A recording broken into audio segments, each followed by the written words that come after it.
श्री गोकुल नाथ की जय।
ये बात को अनुसंधान रख करके अब अपने विषय श्री महाप्रभु के नाम को जब अपन देख रहे हैं, आनंद और दूसरा नाम आयो परमानंद। तो जब श्री प्रभुचरण ने यह विचार कियो और ऐसे कृष्णाधरामृता स्वाद सिद्धि की को सामर्थ्य प्रदान करने वाले जो हेतुभूत स्वरूप हैं, उन श्री महाप्रभु को जब उनने ध्यान कियो तो पूरे उनके अलौकिक श्रीअंग में वपु में एक आनंद की स्फुरणा होने लगी और सहज रूप से कोई विचार किए बिना पहलो नाम प्रकट हो गयो आनंद। ये प्रथम नाम प्रकट होने के बाद दूसरा नाम आयो परमानंद। अब यहां विचार की बात आई, जब आनंद की बात आनंद प्रकट हो गयो, फिर यह विचार कियो कि वो आनंद में कहीं लोग ये न समझ बैठे कि वो श्री महाप्रभु और ये परमात्मा में कहीं भेद है, क्योंकि परमात्मा परमानंद है और मैंने आनंद दे दिया यहां नाम, तो कोई ये समझ बैठे कि श्री महाप्रभु की कक्षा कोई विभूति रूप की होए, उनको स्वरूप विभूति परक होए, तो वह बात को निषेध करने के लिए फिर विचार स्फुरित हुआ कि कहीं यहां जैसे अक्षर और पुरुषोत्तम में जो तारतम्य है आनंद को, वो कहीं कोई वास स्वरूप को यहां पे भी यहां या अर्थ में कोई घटन या तो अर्थ घटन न कर दे। अतः फिर दूसरा नाम आनंद के बाद वो वस्तुतः कृष्ण एवं है, श्री महाप्रभु ही परब्रह्म परमात्मा परमेश्वर सच्चिदानंद घन स्वरूप है, वो बात बताने के लिए फिर दूसरा नाम प्रकट कियो परमानंद। सो वो परम शब्द को तात्पर्य अब या ढंग से जब अपन विचार करेंगे तो बात बहुत, आनंद को क्या विशेषण लगाओगे आप?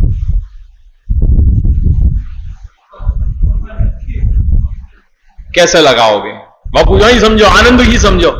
आनंद में क्या विशेषण है? ये परम की बात अपन बाद में देखें। वो विशेषता कब प्रतीत होगी? जब आनंद है तभी तो प्रतीत होगी ना आपको। बस आपको आनंद की अनुभूति भई, वो आनंद की अनुभूति वह पूरी स्फुरणा सु वह चिंतन में, वह अवस्था में चिंतन करते भाई कहीं कुछ और विशेष अनुभूति है भाई, वो परम संकेत मिल गया, तो वो बात को प्रकट करते। तो आनंद को स्वरूप ही अपने आप में आनंद है। आनंद को क्या डिफाइन करोगे आप? आनंद को कैसे डिफाइन कर सको? आनंद को कोई डिफाइन करने को कोई ऐसा मापक नहीं है। जैसे एक लौकिक उदाहरण दो, अपने जीवन में कई ऐसी घटनाएं होती हो कि जब अपन को आनंद की अनुभूति हो, पर कुछ घटनाएं ऐसी हैं कि जो अपन को लंबे समय तक वह आनंद की अनुभूति अपने को कराएंगी। जैसे एक उदाहरण मैं आपको दूं, जैसे अपन कोई दिन अपन बाजार गए और बाजार जाकर के अपन ने खरीदी करी, आप शर्ट के पीस ले आए, पैंट पीस वगैरह ले आए, तो वो शर्ट पीस या पैंट पीस आप शर्ट खरीद के ले आए, आपने पहनी, वो आपको नए शर्ट पहनने की अनुभूति, जो एक आह्लाद आपको, जो आह्लाद मिल रहे हो, वो आपको कब तक वाकई अनुभूति होगी? कितनी बार होगी आप लोगों को बताओ। आप कोई नए शर्ट जादिन लेकर के आए, वाकू पहन करके जब तक आप वाके आदी नहीं हो जा रहे हो, जब तक आपने वो 3-4 बार 4-5 बार नहीं पहन लियो, तब तक आपको एक आह्लाद की अनुभूति होगी, आपको एक अच्छा लगेगा। वो जब आपके रेगुलर क्रम में आ जाएगा, जब सामान्य आपके वह क्रम में आ गया, आपने 4-5 बार आपको पहन लियो, फिर आपको वही सामान्य बात है, जैसे आपके और कबाट में जितने और जो शर्ट टंग रहे हैं वही के रूप में वाकी भी गणना आ जाएगी। ठीक है, पर जीवन में कभी कोई ऐसी घटनाएं हैं कि कोई निस्साधन व्यक्ति को आपने सहाय करी, या कहीं कोई सड़क पार करते भय कोई नहीं कर पा रहे हो, कोई विकलांग है कोई रूप में, वाकू आपने सहायता करके आपने सड़क पार करवा दी, या कोई बालक है वह बालक को आपने स्कॉलरशिप प्रदान करके आपने वाकू आपकी व्यवस्था आपने वाके प्रति व्यवस्था करी, तो ऐसे कार्य करने से भी आपको एक आनंद की अनुभूति हो रही है। दोनों आनंद की अनुभूति हो रही है, पर गुणवत्ता को प्रश्न और बाकी निरंतर को नैरंतर्य, बाकी नित्यता कौन से में आपको अनुभव होगी? दूसरे पक्ष में। वाकू आप 10 साल के बाद भी याद करोगे कि हमने 10 साल पहले यह कार्य किया हो, तो और वो कार्य की जब उपस्थिति होवे तब आपके मन में वहां समय भी आह्लाद की उपस्थिति होवे, आपको वहां समय भी आह्लाद की अनुभूति होगी, जो शायद आपको 10 साल पहले याद नहीं होगा कि 10 साल पहले आपने कौन से शर्ट लिए थे, वो याद नहीं होगा। तो आनंद की अनुभूति तो वही है। आनंद की अनुभूति की व्याख्या आप कैसे करोगे? पर सवाल गुणवत्ता को है। बस वही गुणवत्ता यहां कही जा रही है कि आनंद तो स्वरूप पूर्ण है। आनंद जो आह्लाद अपन को हो रही है, जो अनुकूल अनुभूति हो रही है, वो आनंद। पर वहां आनंद में जब कुछ संकेत ऐसे प्रबल मिल जाएं, तब वो अनुभूति अपन को वाके परम, वाके अंतिम, वाके विशेष होने की अनुभूति अपन को करा। मैं आपकी बात समझ गया। मैं यही कह रहा हूं कि आप भी मेरे विचार को ग्रहण करके या को समझो। आनंद को यो ही रहने दो, अनडाइल्यूटेड आनंद को पहले वाकू समझने को प्रयत्न करो, और फिर वामेसु वो श्री महाप्रभु के वस्तुतः कृष्ण एवं के स्वरूप को समझने के लिए फिर आप कहोगे आनंद तो हर जगह अभिव्यक्त होगा। क्या भक्त में आनंद नहीं है? भक्त तो स्वरूप क्या है? जो तादृश भगवदीय है, वह भगवदीय में भगवदीय कब अपन कह रहे हैं? आज एक सामान्य व्यक्ति, एक वैष्णव और एक भक्त या तादृशी, वहां में अंतर क्या है? वहां में अंतर इतना ही है कि हमारे अंदर सद्धर्म और चिद्धर्म प्रकट है, आनंद को तिरोधान है, और जो भक्त है, जो तादृशी भगवतीय है, वहां के अंदर आनंद को आविर्भाव है।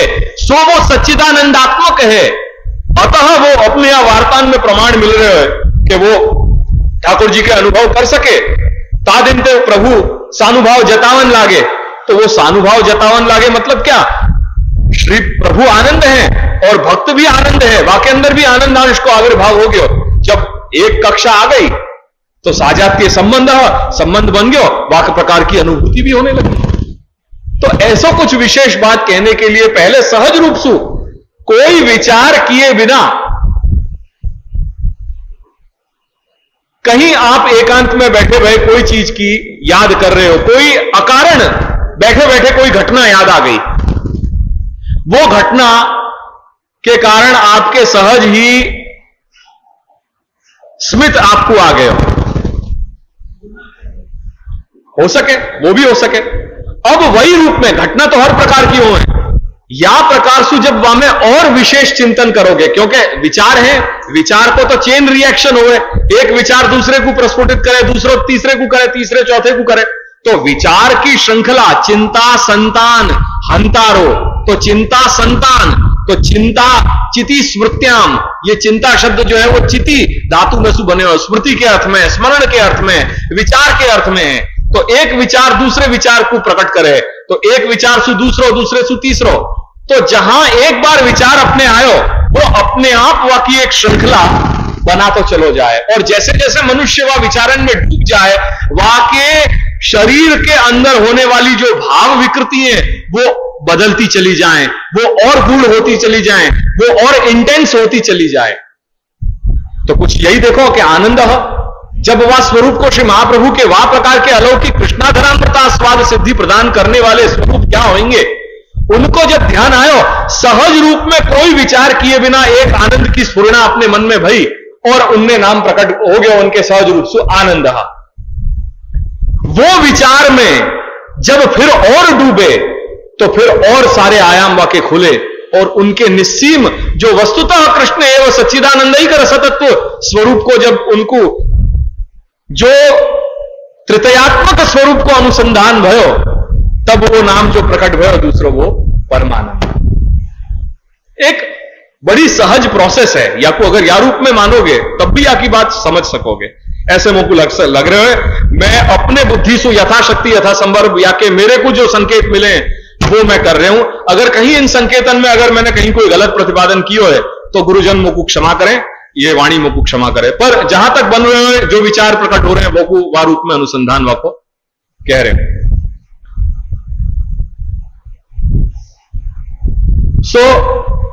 नामावली प्रकट करते भय श्री प्रभुचरण के अंतःकरण में अत्यानंद होने से अक्षर और पुरुषोत्तम के स्वरूप में तादात्म्य, तादात्म्य कहे हैं भेद सहिष्णु अभेद।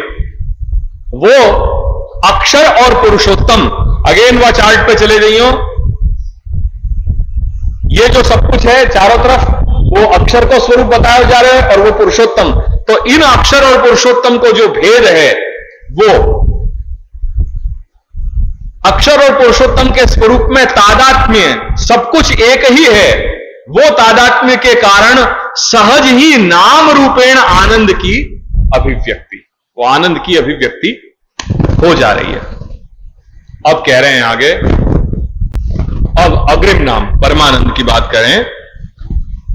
कह रहे हैं कि अग्रिम नाम को विचार करने पे अक्षर में गणितानंदत्व है, जो अपन देख के आनंद की सीमा जब गणित हो जा रही है, जब परिच्छिन्न हो जा रही है, जब फाइनाइट हो जा रही है, इनफाइनाइट से जब फाइनाइट हो जा रही है, तो गणितानंदत्व है और श्री पुरुषोत्तम पूर्णानंद है।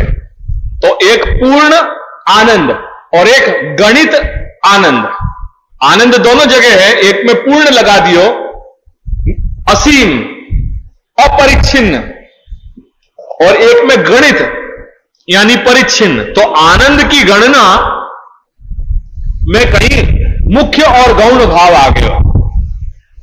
तो अक्षर, जो अक्षर ब्रह्म है वो कैसो है, गणितानंद है, और श्री प्रभु पुरुषोत्तम वो कैसे हैं, पूर्णानंद हैं।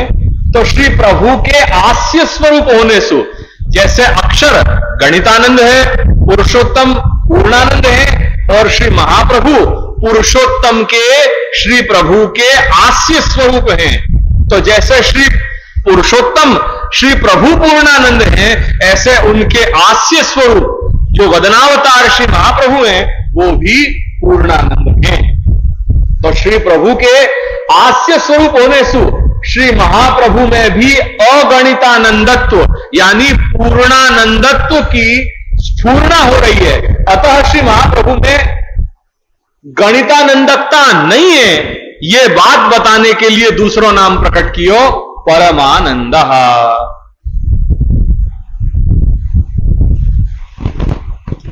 एक बात यहां में और अच्छी कही है एक टीकाकार ने, वो फिर या चार्ट के ऊपर ही अपन को ख्याल में आ जाएगी। एक आनंद और परमानंद की अलग दृष्टि से एक विचार प्रकट कियो कि आनंद को संयोगानुभव बतायो और परमानंद को वियोगात्मक अनुभव बतायो। ये आनंद की और परमानंद की जो द्वैत है वो द्वैत भाव को या प्रकार से समझाना चाह रहे हैं। अलग अलग व्याख्याकार हैं और व्याख्याकारन को जैसो स्वभाव होए, जैसे इनको प्रभु अंतःकरण से प्रेरणा करें वह प्रकार से अर्थ को घटन करें। तो ये आनंद और परमानंद की या प्रकार से द्वैत की बात कही जा रही है। हाँ, वो भी कह सके, वो भी कहने में कोई दिक्कत नहीं है। वाको एक और मैं बताऊं, देखो ये अपन जब देख गए थे यही में वो द्वैत भाव वाली जो बात आती वो को मैं बांच के बताऊं। यहां में ये काका के जो उनने परिचय दियो है या को अपन बांच गए थे, एक बार फिर मैं बांचना चाहूंगा वाकू। और वह अर्थ में या आनंद और परमानंद के भाव को ध्यान में रखियो। ये निश्चित मैं मानूं कि आज तक आपने ये अर्थ नहीं जाने होगा। आनंद और परमानंद को सामान्य अर्थ तो आपको ख्याल में होगा, ये अर्थ आज आप जो कर रहे हो वो, क्योंकि मैंने आज पहली बार मैं कहने बैठा हूं और मैंने नहीं सुनी हो ये, सो आपको निश्चित मैं भी ये मानूं कि आपने भी पहली बार ही आप सुनोगे या को समझो। बड़ा विलक्षण अर्थ किया है उन्होंने। कह रहे हैं कि सर्वोत्तम स्तोत्र, या कि पहले बाकी पूर्व भूमिका बता दूं, श्री प्रभु और श्री महाप्रभु दोनों में अभेद है, दोनों एक ही स्वरूप है। ठीक है, वो कैसे है वह कुछ समझो। प्रत्येक आराध्य भगवद रूप के भीतर, प्रत्येक आराध्य यानी जो आराधना करने योग्य हो, वो आराध्य, सेव्य जो सेवा करने योग्य हो, वो पूज्य जो पूजा करने योग्य हो, वो ऐसे आराध्य, सेव्य, पूज्य एक ही बात है। तो आराध्य भगवद रूप, तो प्रत्येक आराध्य भगवद रूप के भीतर उसकी आराधना के उपदेशक, वो आराधना को उपदेश करने वाले आचार्य को गूढ़ रूप निहित रहता है। ठीक है, जैसे हर वस्तु को अपन त्रिविध स्वरूप बतावें, कोई भी पदार्थ है वाको अपन त्रिविध रूप बता रहे हैं, एक वाको आधिभौतिक स्वरूप हो, एक वाको आध्यात्मिक स्वरूप हो और एक वाको आधिदैविक स्वरूप हो। जैसे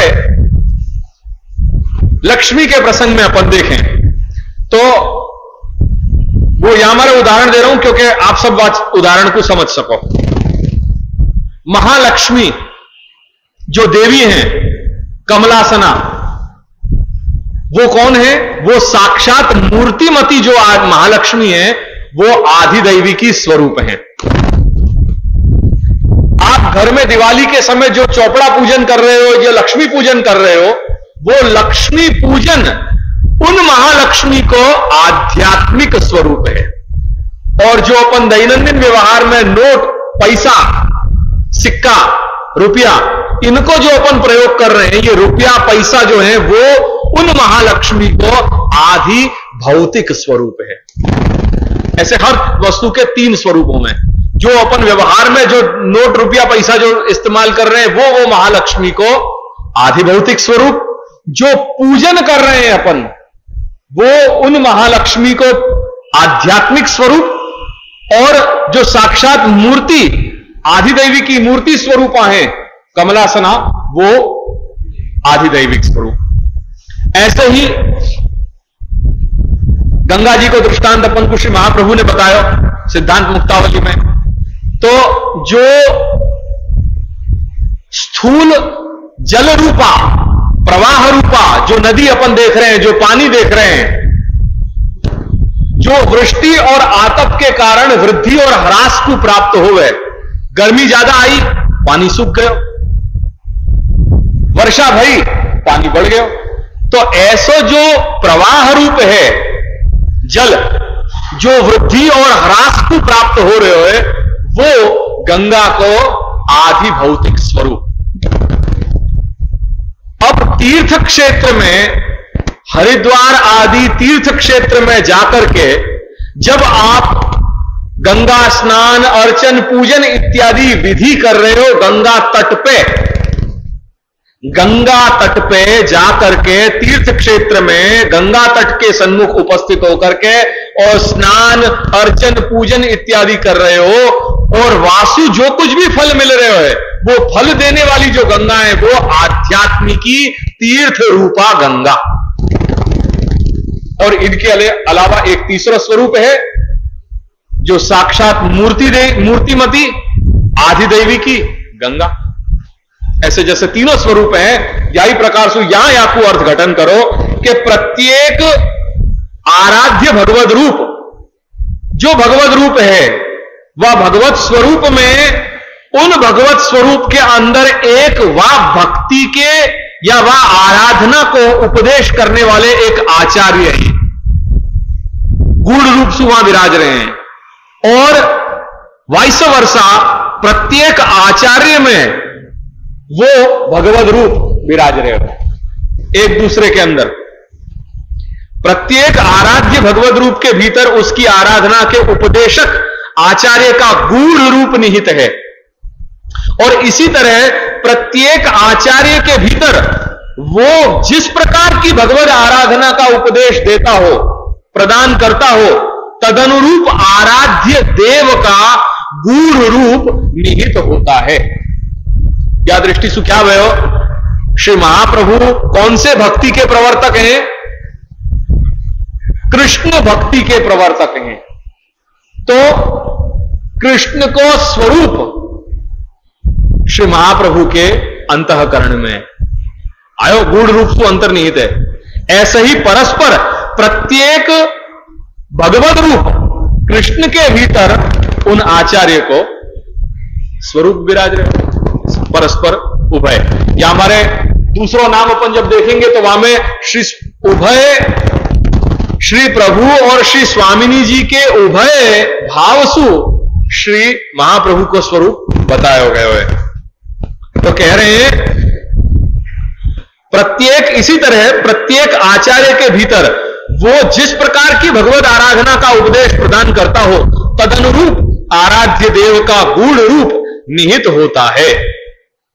श्री कृष्ण हार्दवित, चाहे फिर वह जरथुस्त्र, बुद्ध, महावीर, मोजेस, ईसा या मोहम्मद पैगंबर हो, या फिर श्री शंकर, श्री अभिनव गुप्त, श्री रामानुजाचार्य, श्री मध्वाचार्य आदि वेदांताचार्य हो, अथवा श्री कबीर, श्री नानक, श्री तुलसीदास, श्री ज्ञानेश्वर, श्री तुकाराम, श्री समर्थ रामदास जैसे संत उपदेशक हों। पर जो भी संत उपदेशक हों या वेदांताचार्य हों या कोई भगवद अवतार क्यों न हो, परवार रूप में परस्पर वो भगवद रूप उनके हृदय में अंतर्निहित है गूढ़ रूप सु, और उन आचार्य में वो भगवत स्वरूप अंतर्निहित है। ऐसे परस्पर ये हर जगह आप यह चीज को देख सकोगे। प्रत्येक आराध्य भगवद रूप, आपके जो आराध्य हुए, आप जिनको मानते हो, उनका आवेश वहां में आ जाएगा। ठीक है। अब यह चीज को ध्यान में रखते हुए एक बात और समझनी चाहिए कि सर्वोत्तम स्तोत्र में हम देख सके हैं कि यहां बहुत सारे नाम के युग्म या ही तरह के इतरेतरांतर निहित इतरेतर के प्रकट भाव और गूढ़ भाव की प्रक्रिया इनमें उभर के दृष्टिगत हो गए। नाम के युग्म, दो नाम के जोड़ा, ऐसे सर्वोत्तम स्तोत्र में कई नाम के ऐसे जोड़ाए हैं कि जहां में यही प्रक्रिया अपन देख सकें। उदाहरण के तौर पर पहला नाम आनंद परमानंद, ये एक जोड़ा है, युग्म है, जिनमें या प्रकार के इतरेतरांतर निहित एक दूसरे पे निर्भर हैं, एक दूसरे के ऊपर अन्योन्याश्रय है, आश्रय भाव एक दूसरे के ऊपर है। आनंद परमानंद के सापेक्ष है, परमानंद आनंद के सापेक्ष है। या प्रकार को कुछ इतरेतर परस्पर एक दूसरे को आश्रय, एक दूसरे को अपेक्षित है, कुछ ऐसी बात बता रहे हैं। ऐसे कई नाम हैं, एक नाम नहीं है पूरे सर्वोत्तम में। जैसे सर्वप्रथम नाम युग्म आनंद परमानंद, यदि ये आनंद परमानंद की मीमांसा करें, यदि या शब्द पे अपन विचार करें, तो इनको स्वरूपानंद लीलानंद, एक स्वरूपानंद है और एक लीलानंद है। या के प्रभेद के अनुसार तात्पर्य अवगाहन करें, या तो या आनंद परमानंद को समझने को प्रयत्न करियो।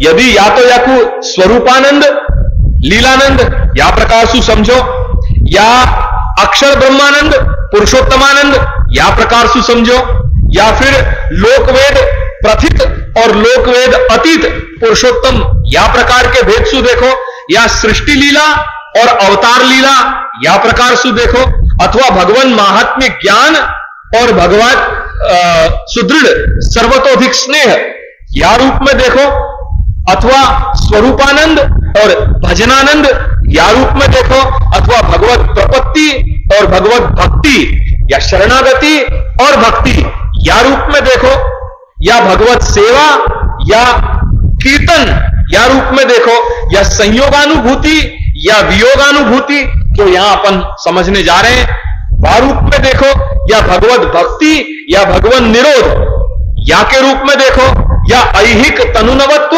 या पारलौकिक तनुनवत्व नवतनुत्व या रूप में देखो, या प्रकार के अनेक भेद के आधार पर या अपन स्वरूप को अपन विचार कर सकते हैं। ये नई बात है, या को धारण करो, इतनो गूढ़ या में आशय या में अंतर्निहित है, और या को जब या को अनुभव के या तो चिंतन या को मनन चिंतन जब करोगे तो एक अलग ही आनंद की अनुभूति आप लोगों को होगी। और यह स्वरूप विलक्षण, आज तक जो श्री महाप्रभु के स्वरूप को अपन नहीं समझ पा रहे हैं, वो देखने की एक नई दिशा, एक नई दृष्टि अपने को प्राप्त होगी। ये आनंद और परमानंद। तो यहां में एक आचार्य या को आज्ञा कर रहे हैं यहां में कि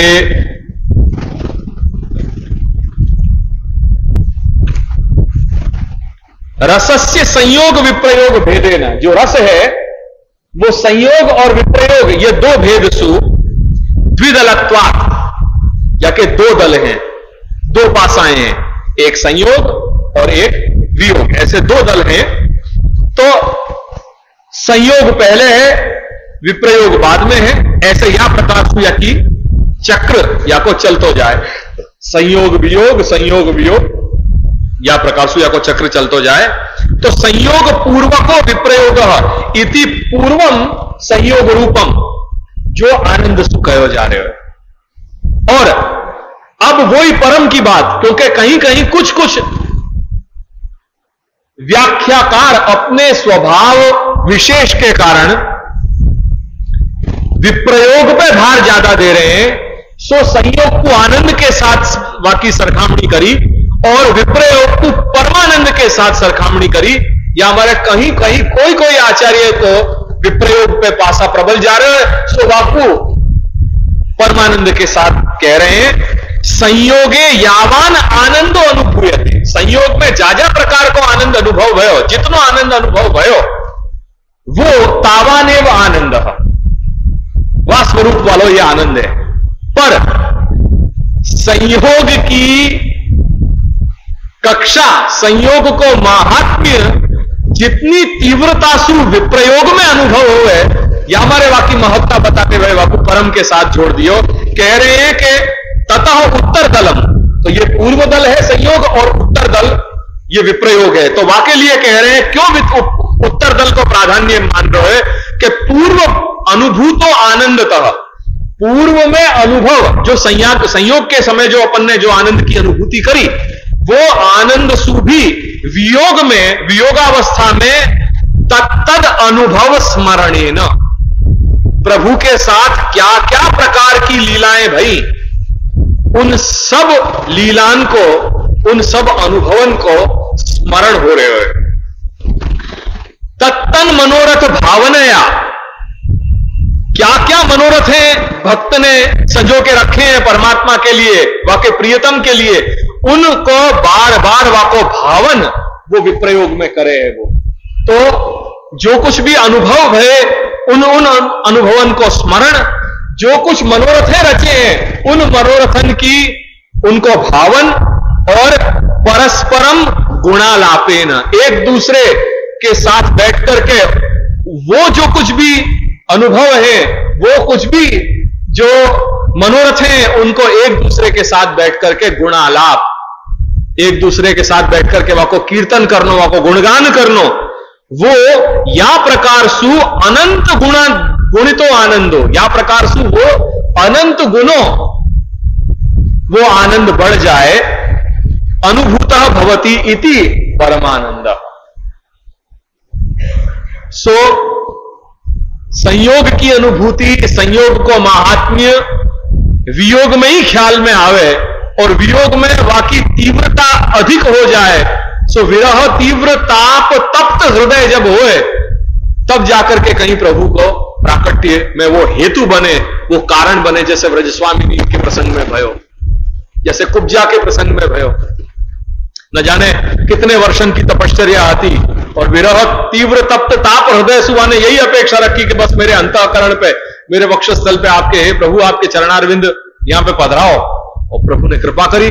सो या प्रकार को विरह तीव्र ताप, सो तप्त जो अंतःकरण है वो जाकर के कहीं प्रभु के प्राकट्य में हेतु बने हैं।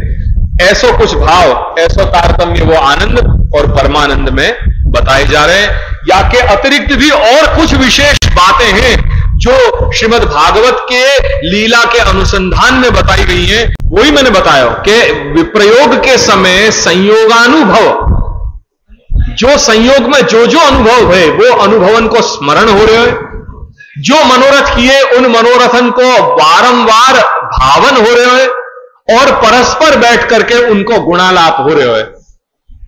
तो इनके कारण एक प्रकार की श्रृंखला जो बन रही है ना, वो श्रृंखला वाकई तीव्रता को बताने वालों है। पर यह भक्त विशेष के हृदय की बात है कि वाकु विप्रयोग में अधिक तीव्रता के संकेत मिल रहे हैं या संयोग में अधिक तीव्रता के संकेत मिल रहे हैं। ये दोनों पक्ष माने हैं या हमारे दोनों पक्षों को मिलाकर के ये रस की पूर्णता है। कोई भी पक्ष यहां में मुख्य या गौण नहीं है। ये कोई के देखने वाले के ऊपर है। आपके जो नजरिया है वो नजरिया को खेल है।